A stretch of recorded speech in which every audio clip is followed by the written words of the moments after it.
या देव सभेच्या ठिकाणी अनेकाच क्षणी ते नेत्रासमोर पाहिलं ते आगवेग दृश्य हे केव्हा पाहिलं आणि याच कारणाला देवेंद्र विराजमान आहे याची आम्हाला पूर्ण कल्पना आहे आणि त्याच अनुरूप एक एक पाऊल पुढे टाकत या देव सभेच्या ठिकाणी अर्थात आपण आलेल्याची जाणीव देवतांचा राजा देवेंद्र याला करून देवी देवराज देवेंद्र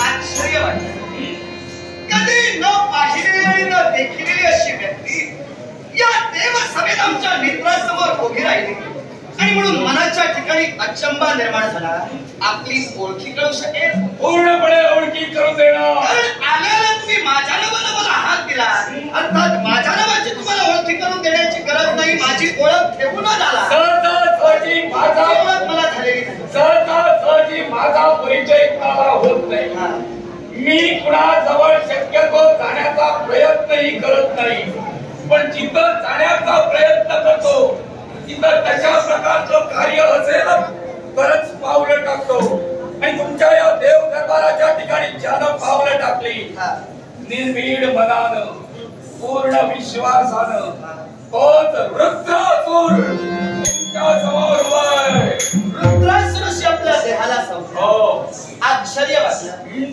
रुद्रासूर या देवसभेत आपली अनाहूत उपस्थिती देवराज देवेंद्रनं पाहिली आपण या देवसभेत आलात अर्थात या देवसभेच्या शिष्टाईनुसार देवराज देवेंद्र देवतांचा राजा या नात्यानं देवसभेत आपलं सहर्ष स्वागत करतोय देवसभेतील मानाचं अतिथी आसन उशवा आणि तदनंतर आपल्या येण्याचं प्रयोजन आम्हाला आपल्या मुक्त कंठाना स्वागतोत्सुक रुद्रासूर नव्हे कुणी माझं स्वागत करावं बसण्यासाठी आसन द्यावं मान सन्मान करावा याच्या पलीकडे जाता स्थान तो रुद्रासूर रुद्रासूर तुझ्या समोर उभा टाकलाय या ठिकाणी तो फक्त न्यायासाठी हो देवराज देवेंद्रपाशी देवतांच्या राजापाशी न्याय मागावा या अपेक्षेने या देवसभेत जर का तू आला असशील अरे देवतांचा राजाच मी देवतांचा न्यायाधीशच मी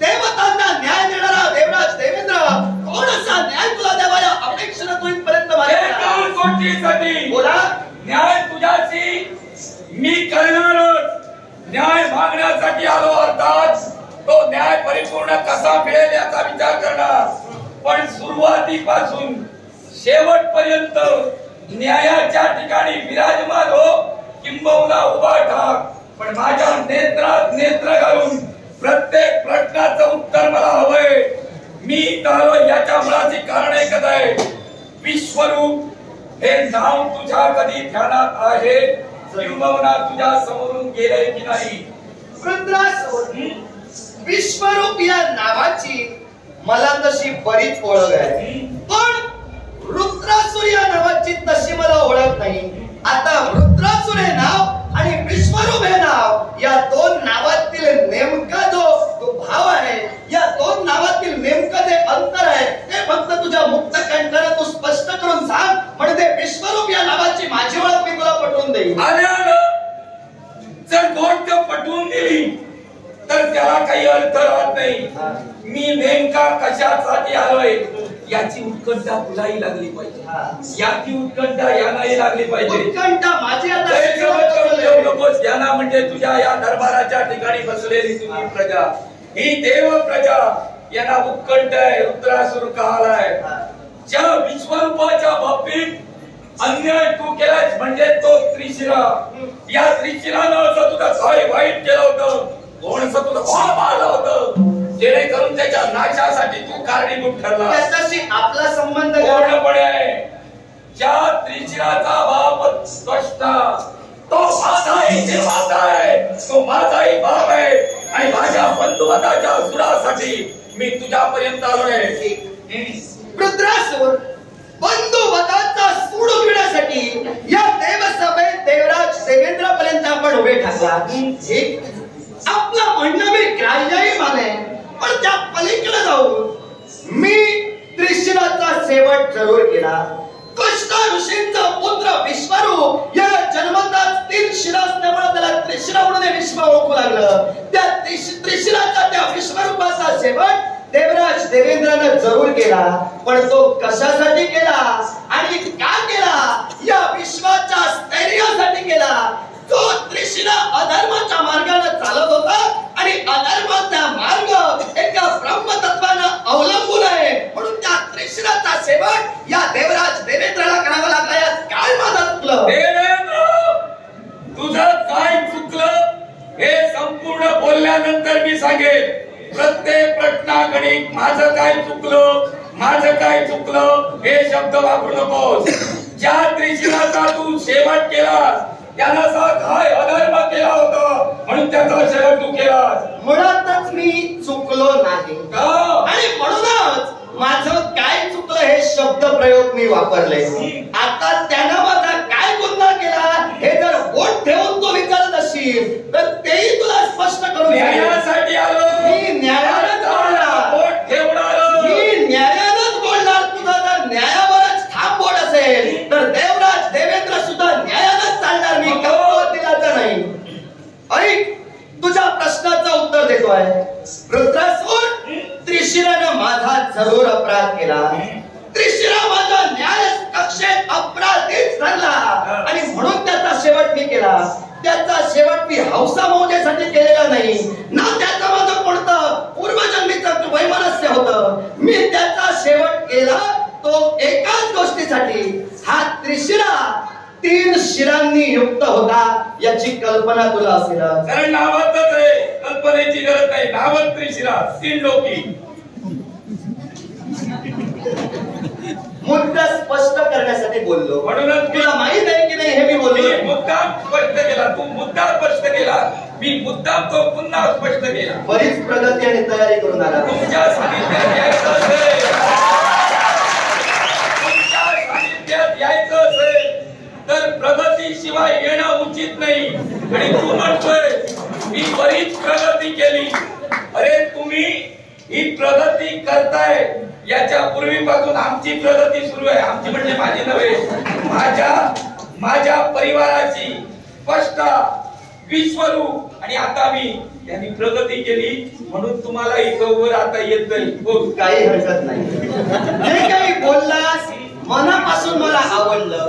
आता त्रिशिरानं माझा काय अपराध केला हे तू ऐकच. ऐकण्यासारखं बोल.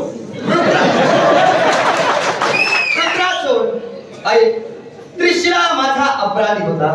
त्रिशिराला 3 शिरा होती. या 3 शिरातील पहिल्या शिरानं तो वेद पठण करत होता. दुसऱ्या शिरातून तो मदिरा आणि अन्न भक्षण करत होता. पण 3ऱ्या शिरापासून तो काय करत होता माहितीये का? प्रत्यक्षात तो वेदांची निर्भत्सना करत होता. आणि वेदांची निर्भत्सना त्याच्या 3ऱ्या मुखातून होत होती. त्याला असुरांचं मनोरंजन होत होतं. असुर त्या वेदांना हसत होते. आणि म्हणूनच हे मला कधी समजलेलं, कधी रुचलं नाही. आणि म्हणूनच त्या त्रिशिराची मी समजूत घातली. पण तो वेदांची निर्भत्सना करण्याचा आपला हेका सोडेना. आणि म्हणूनच ज्या वेदांनी अधिकतम रुचाया देवेंद्राच्या नावानं निर्मिल्या, म्हणूनच त्या स्वाभिमानाप्रित्यर्थ त्या त्रिशिराची शिरा देवराज देवेंद्रानं मारली. धन्यवाद देवेंद्र. त्रिशिराची शिर तू मारलीस.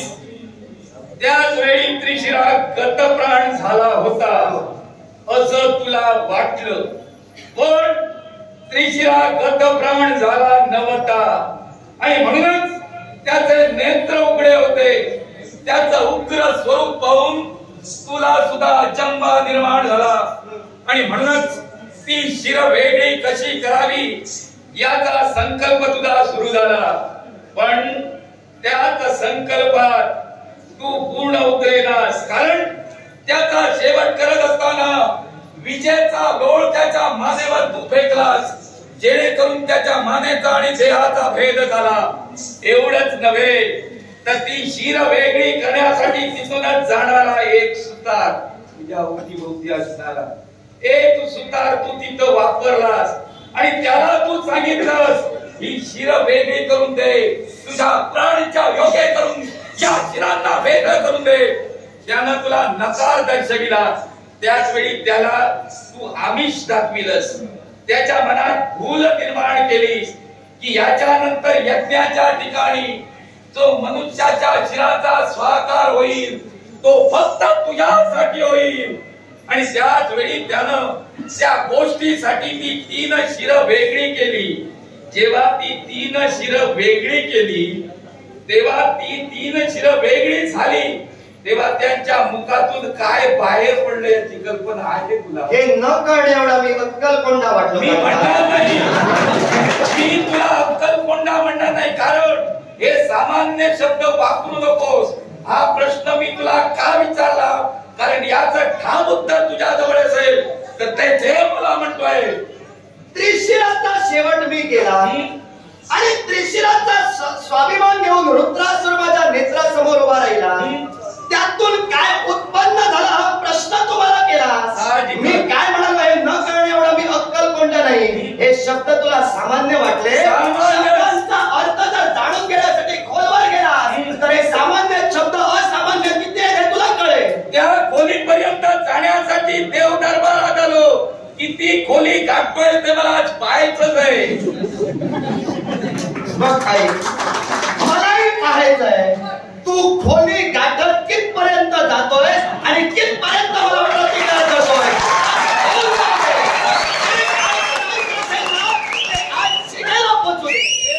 महत्वाचे हे देव दरबार आहे. या देव दरबाराची इब्रत पूर्णपणे सांभाळून खोली गाठ. एक मनवंतर हे एक मनवंतर मी राज्यशकडे चालवतोय. देवतांचा राजा मी, अर्थात एक मनवंतर देवतांचा राजा या नात्यानं देवतांना मी न्याय देतोय.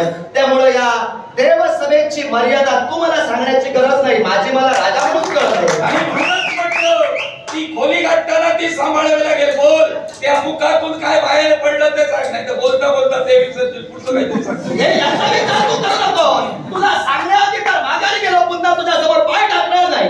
बोल, मला तेच पाहिजे. ऐक, त्याच्या मुखातून 3 शिर मी मारली, त्यापासून 3 पक्षांची उत्पत्ती झाली.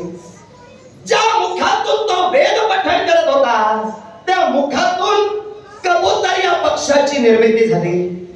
ज्या मुखातून वेद पठण अन्न भक्षण करत होता आणि मदिरा ग्रहण करत होता त्या मुखातून चिमणी या पक्षिणीची उत्पत्ती झाली.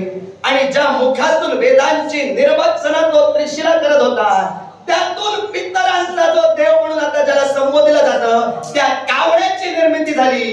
हे 3 पक्षी आज या विश्वात विश्वस्थैर्यासाठी वापरले जात आहेत. अर्थात त्रिशिराचा शेवट तो इंद्राने केला, तो विश्वासाठी फायदेशीर ठरलेला आहे. तेव्हा अधिक बोलू नकोस, माघारी जा. सुंदर,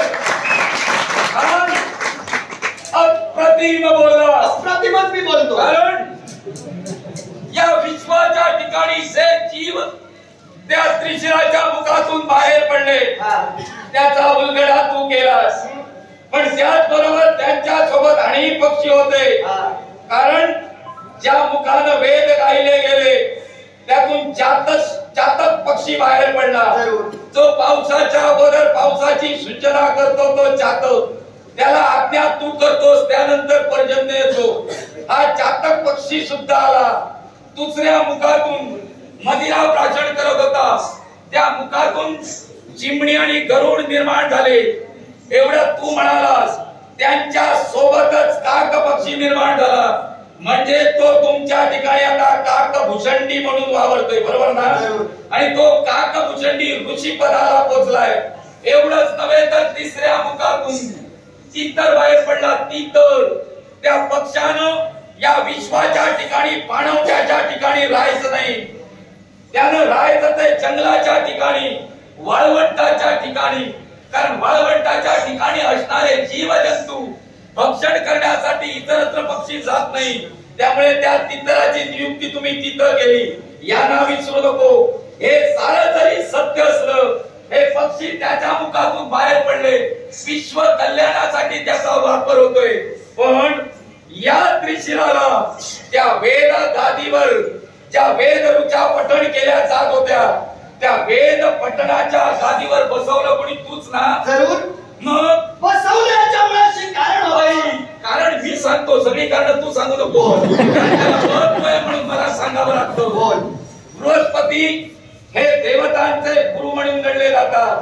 या बृहस्पतीचा आणि तुझा मध्यंतरीच्या काळात वाद विवाद निर्माण झाला ना? जरूर वाद झाला. तेव्हा त्यांना त्यांच्या पदावरून तू दूर केलंस ना? जरूर. आणि त्यांना त्यांच्या पदावरून दूर केल्यानंतर या त्रिशिराला त्यांच्या गादीवर तू बसवलं आणि कार्य करण्यासाठी सांगितलं. तुला तोही जमेना, म्हणजे बृहस्पती जमेना, त्याला तूच बसवला होता. तरी सुद्धा तो रुचला नाही तुला, पटला नाही तुला. आणि या त्रिशिराला बसविल्यानंतर त्याच्या मुखातून जर दानवांची स्तुती होत होती तर तुला त्रास का? मला त्रास याचाच मोठा होता. ऐक, पटवून देतोय तुला. ज्या त्रिशिरानं वेद अध्ययन एका मुखातून केलं, वेदांचं पठण केलं, तो काय करत होता? तिसऱ्या मुखातून वेदांची निर्वाचना करत होता. आणि त्यामुळं त्या वेदांना ते असुर हसले आणि म्हणूनच मी त्या त्रिशिराला सूचित केलं की हे वेद तुम्ही असुरांच्या समोर पठण करू नये. मग ती माझी अनुज्ञा त्यांनी मान्य केली नाही, म्हणून त्यांचा शेवट मी केला.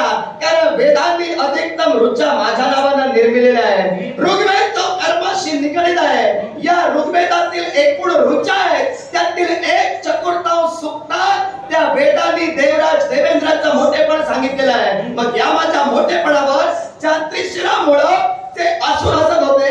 त्याला कुठेतरी आळा घालणं माझा धर्म नव्हता का? तू धर्म म्हणतोय, पण ज्याच्या हातीची जबाबदारी दिली त्यानं ठरविलं या विश्वाच्या ठिकाणी कुणासाठी वेद पठावे.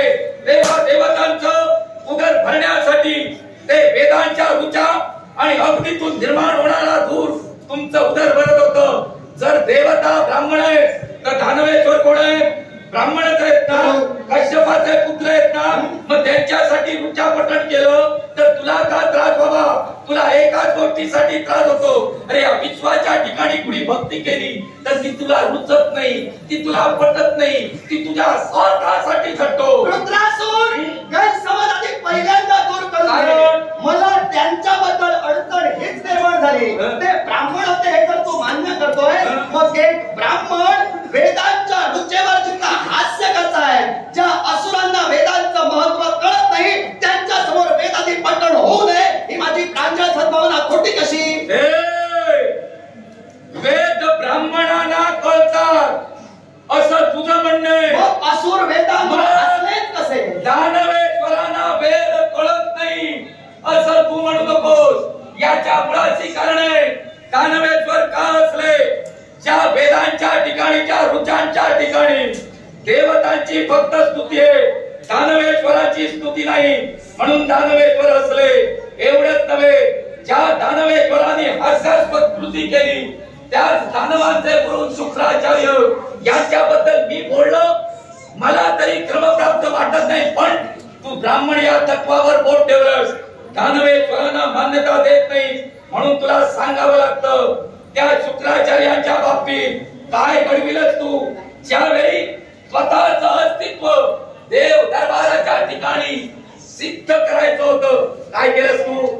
ज्यावेळी देवतांचं गुरुत्व कुणी स्वीकारावं यासाठी विश्वातील अखिल जे ज्ञानवंत पंडित होते त्यांची स्पर्धा ठरवण्यात आली होती. जो कोणी प्रथम येईल आणि आपल्या ज्ञानाचं प्रदर्शन समस्त देवदेवतांसमोर करील त्यांना देवतांचं गुरुत्व दिलं जाणार होतं, हा नियम होता. मग त्याआधी देवगुरु बृहस्पतींची नियुक्ती झालेली होती. आता त्या शुक्राचार्याला येण्यासाठी विलंब झाला. यात माझा दोष होता? तुझाच दोष आहे. कसा? तुझं झालंय कसं माहितीये? सर्व दोष तुझे, पण प्रश्न मात्र असा करतोस यात माझा दोष नाही. तुझी कन्या कोण रे शुक्राचार्याला दिलीस? माझी कन्या हो. शुक्राचार्याला कोणती दिली? हो. जी सची आहे ना, जी आता माझी पट्टरणी म्हणून मी माझ्या बाजूला ठेवतोय, तीच त्याची कन्या. ज्याला शुक्राचार्याला तू तुझी कन्या दिलीस ती विचारतोय मी. जी शुक्राचार्याची पत्नी म्हणून आता वावरते ती तुझीच कन्या ना?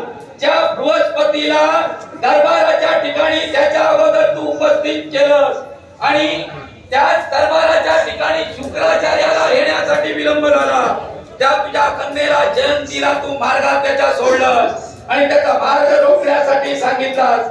प्रेमाचे बलबलते चाळे तिनं त्यांच्या समोर केले ना आणि त्यांना फसवण्याचा प्रयत्न केला. त्यात त्यांचा कालावधी हा जास्त झाला.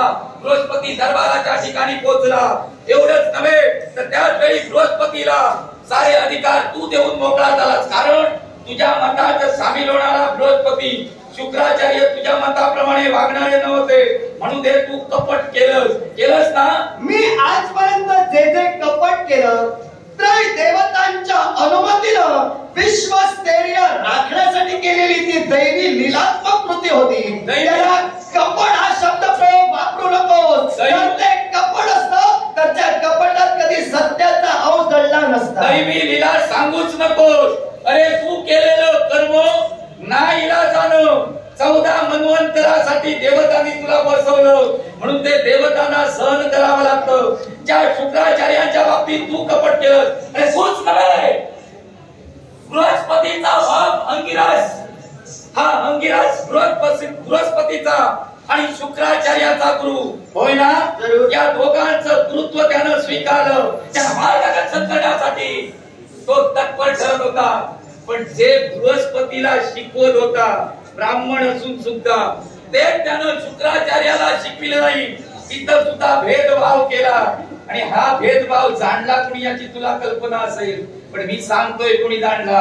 हे पापाचरण एका ब्राह्मणाकडून घडत असताना विश्वाच्या ठिकाणी ग्रहस्थानावर अधिराज्य गाजविणारा शनी ग्रह, या विश्वाची न्याय देवता, ती कुणावर अन्याय घडू देत नाही.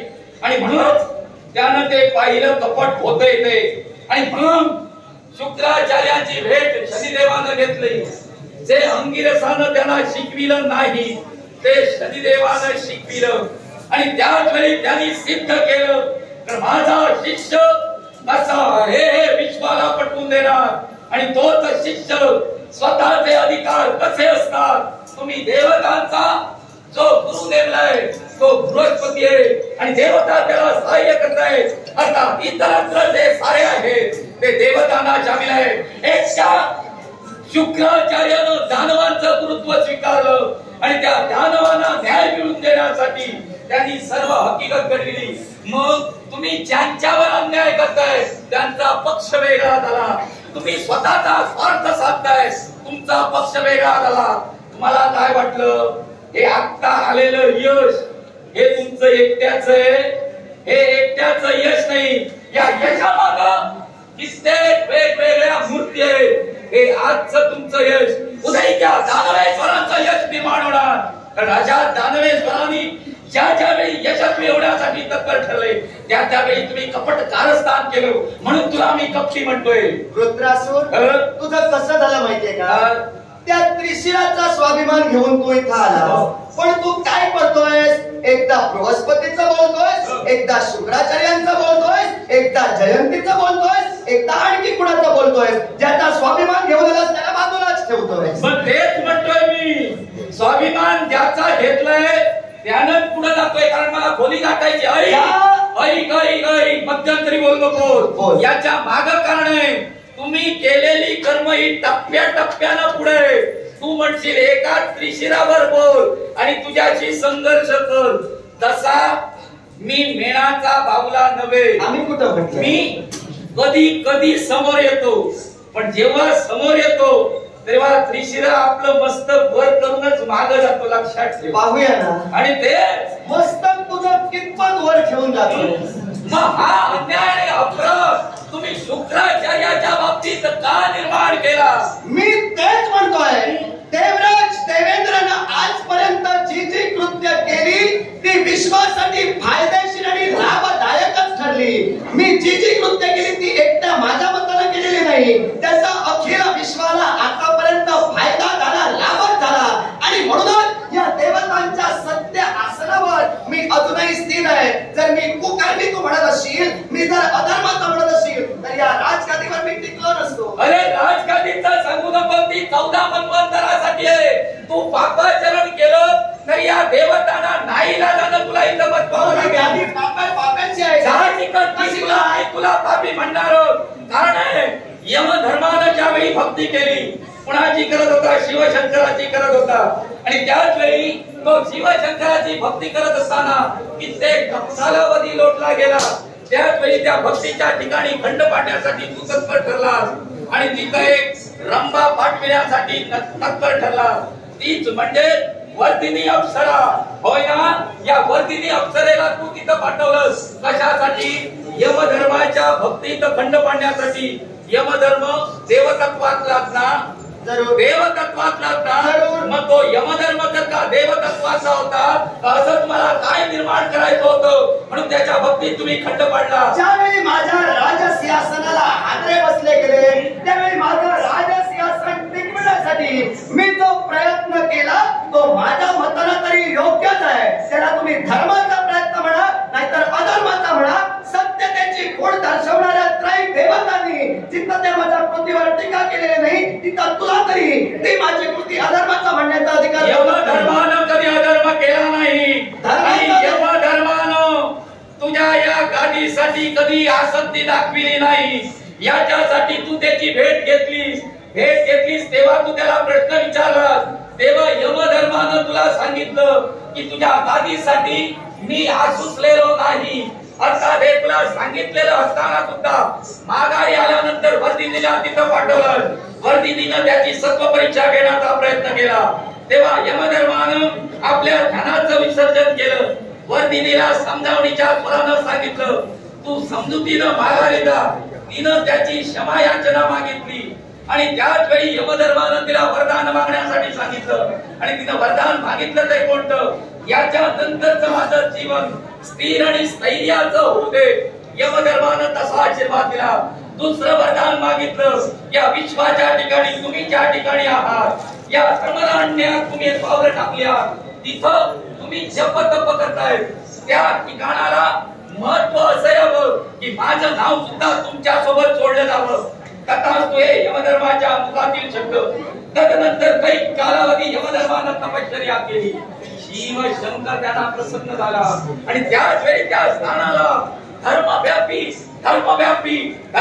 असं संबोधलं गेलं. त्याच धर्मव्यापीच्या ठिकाणी कोणत्याही पापाचं शालन होतंय. असे कार्य सुरू असताना तुम्हाला पापाचरण का वाटावं? आणि म्हणूनच मी म्हटलंय त्याला धर्मव्यापी संज्ञा प्राप्त झाली. याच्या मुळाशी किंचितता तरी माझा हात होता.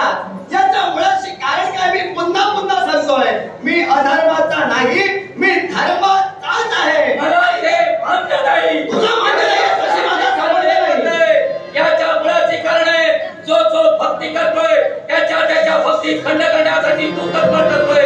आता तू 100 यज्ञ पूर्ण केले आणि या राजसिंहासनावर विराजमान झाला. मला ते मान्य नाही. अशा वाक्याला या स्थानावर पडण्याचा अधिकार नाही. हे तू करून होणार नाही. कारण या आसनावरच्या त्रय देवतांनी माझ्या भक्तीचं फलित म्हणून मला बसविलेलं आहे. त्या आसनावर मी बसलोय तुला मान्य असू दे किंवा नसू दे तुझ्या मताला तो घेऊन बस. पण जाणती देवतांचा राजा म्हणून माझं पद मी पुसवतोय. अर्थात ते पद मी धर्मालाच पुसवतो आणि त्या धर्माला पुसवत नाही. हे तू बोलतोय ते मला मान्य नाही. अरे कित्येक गोष्टीच्या तुझ्या समोर उघड करी. रंभ याच्या बाबतीत केलेला अन्याय इतर धर्माच्या बाबतीत केलेला अन्याय. रंभ भक्ती करत होते त्यावेळी पत्नीचं रूप घेतलं. ते खाण्याच्या ठिकाणी ध्यानस्थ असतात आणि त्याच वेळी त्या परमाचा तू शेवट केला. कारण तुला माहित होतं पाण्याच्या ठिकाणी मंत्र लवकरात लवकर ते प्रसन्न करून घेता येतात आत्मसात करून घेता येतात. रंभ करता श्रेष्ठ ठरले असतील या देवेंद्राला ताप येईल. अशा या पाप्यानं केलेलं पाप हे प्रत्येक पाप आहे अधर्म आहे. आता तुला करण्याचा अधिकार नाही. या समोर आलो संवादानं रत्नलेलं रड निर्माण केले. या रत्नलेल्या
थांबण्यामागं कारण आहे.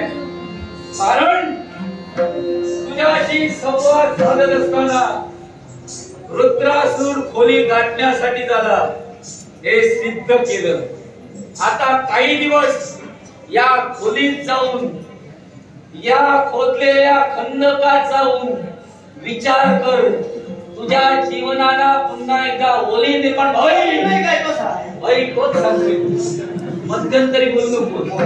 कारण बोलत असताना मध्यंतरी तोडल्यानंतर स्वतःचा स्वार्थ साधता येतो. पळून जाणारच नव्हे. पळून मी कधी गेलो नाही, जाणारही नाही. तुला हे या सर्व गोष्टीची जाणीव करून देण्यासाठी तुझ्या अमरावतीच्या ठिकाणी एक एक गोष्ट अशी निर्माण करीन. तू जी कार्य करतोय त्या प्रत्येक कार्यात रुद्रासूर असा उभा राहील की या रुद्रासुरासमोर तुला मारणार नाही पण शरण येण्यासाठी प्रवृत्त करेल. तो हा रुद्रासूर